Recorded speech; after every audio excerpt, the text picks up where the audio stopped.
All right, what's going on, you guys? Nick here with Nick Strength and Power. I've got a couple of interesting stories for you guys today. The first story that I've got for you guys today, the Romania Muscle Fest Pro, is the next big pro show on the radar, and it's coming up this weekend. Now, one bodybuilder that I'm really excited to see at this Romania show is Quint Beastwood, Quinton Araya. We haven't seen him compete in a while. I believe the last show they did was the New York Pro a couple years ago, not this most recent one. But his coach, Dorian Hamilton, put up this post and says, "Who is excited to see Quint Beastwood do business this weekend at the Romania Muscle Fest Pro? Picture taken last week, carb depleted, a rest day, no pump." So obviously, this guy looks really impressive, and we've kind of seen lately these more aesthetic men's open bodybuilders do really, really well at these shows, like Regan Grimes, Rafael Brandao, Samson Dauda, even Nathan Diasha is kind of a more aesthetic guy for a men's open competitor. And like I said, lately we've been kind of on this, rash of really competitive aesthetic men's open pros.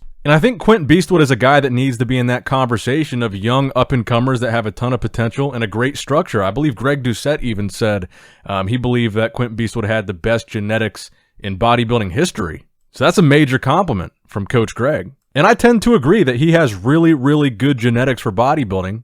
And I am excited to see what he's going to be able to do here. I mean, the Canadian bodybuilders and the aesthetic bodybuilders have done really well lately. Regan Grimes, Ian Valliere, Chris Bumstead in Classic Physique. Canada has been on a hot streak, so maybe Quint Beastwood will be one of the guys that keeps that streak going.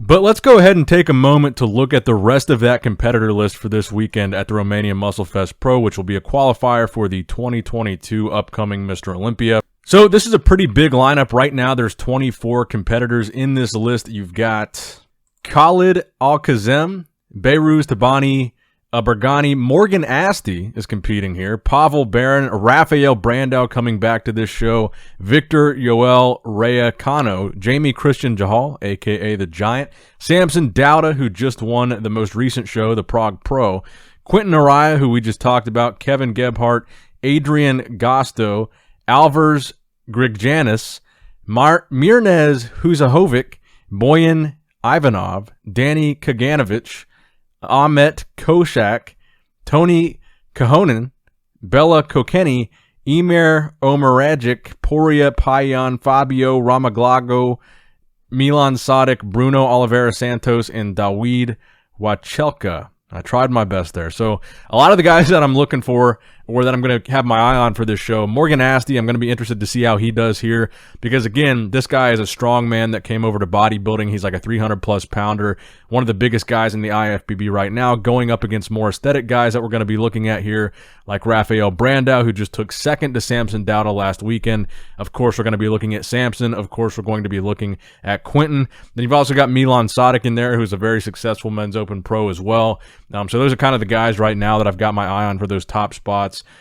So Rafael, Quinton, Samson, Milan, and Morgan Asti, those are the guys that we should probably be aware of going into the show. So it does look like it's going to be a pretty deep one this weekend. Let me know your guys' predictions. And again, I wouldn't be surprised if we see Roelly Winklaar maybe pop up in this show. And let's get to that. That'll be a good segue for our next story here. So Roelly Winklaar posted another post on Instagram after what I would consider to be a very disappointing 5th place for Roelly at the Prague Pro. So he really was almost not even in the mix. I saw some people saying that even 5th place was kind of a gift for Roelly.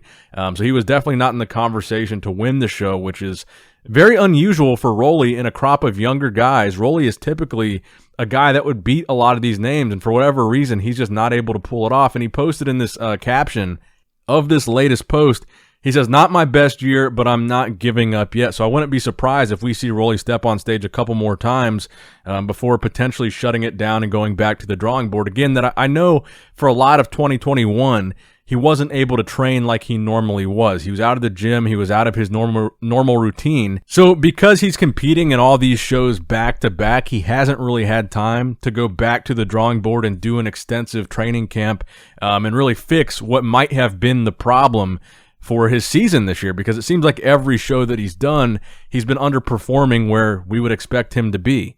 So on one hand, I'm glad to see him say that he's not giving up, because I think maybe what he does need to do is just kind of shut it down and go back to the drawing board and focus on doing an actual full training camp in its entirety uninterrupted like he normally would, and maybe he'll have a different result the next time he steps on stage.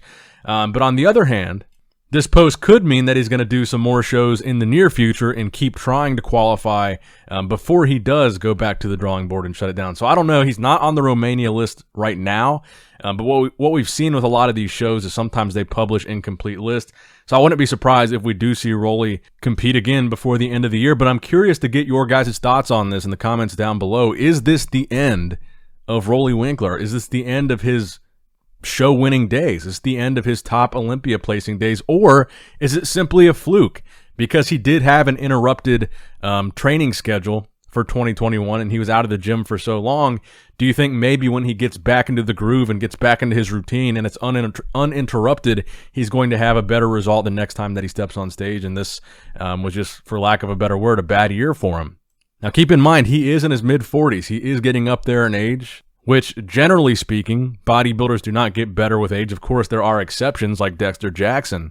But look, it's an interesting question, and I've always been a huge fan of Roelly Winklaar. I want to see him do well. I want to still see him place highly at the Olympia, but maybe this is the dawn of the new era. You're seeing young blood take over. These younger guys are winning shows. These younger guys are placing higher at the Olympia.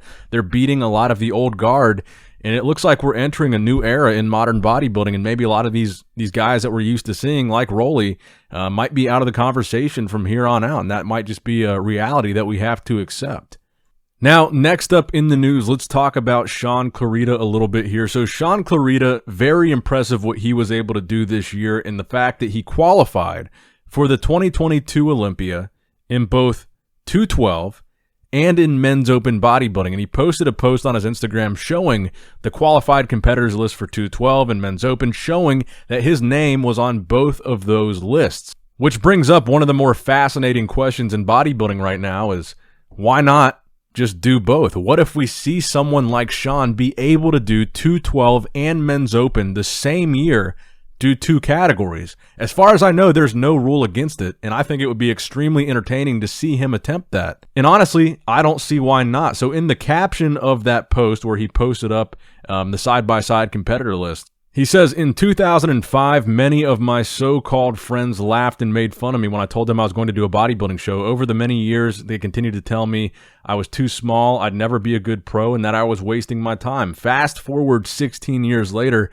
here I am now, not only a 6-time IFBB champion, a 212 Mr. Olympia champion, but also now qualified for both the 212 and the Open Mr. Olympia, and quite possibly will be battling for a Sandow trophy come December. Now keep in mind, the 212 category does not get a Sandow. That particular trophy is only given to the men's open bodybuilding champion. So when he says that in that line, he's suggesting that he's probably going to compete in men's open. He says, now the main question everyone is asking is, will I do 212 or open? Personally, I'd love the opportunity to do both, but if that's not an option, you'll just have to wait till December to find out. What do y'all think, 212, open, or quite possibly both? And I'm going to ask you guys the same question in this video. What do you guys think? In the comments down below, should he do 212? Should he do open? Or should he do both? Why or why not?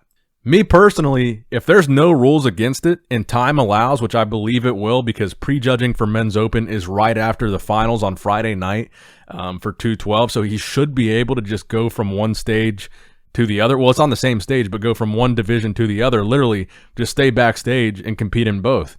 I really don't see any reason why he couldn't or why he shouldn't. And again, as far as I know, there's no rule preventing him from doing that. So I think it would be awesome to see. Because in all fairness, he did qualify for both, so I don't see any reason why they would keep him from doing that.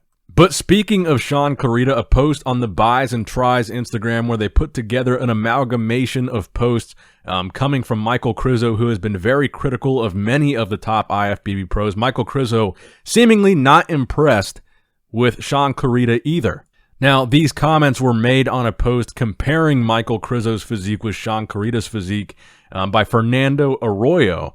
And on that post, Michal was posting laughing emojis, not taking it seriously, saying that basically Shaun is a joke compared to him and that Michal himself is the future. And just like I say every time that we see this from Michal Krizo, Come to the IFBB Pro League and prove it. Back up what you're saying. Compete against the best of the best if you're going to talk about the best of the best.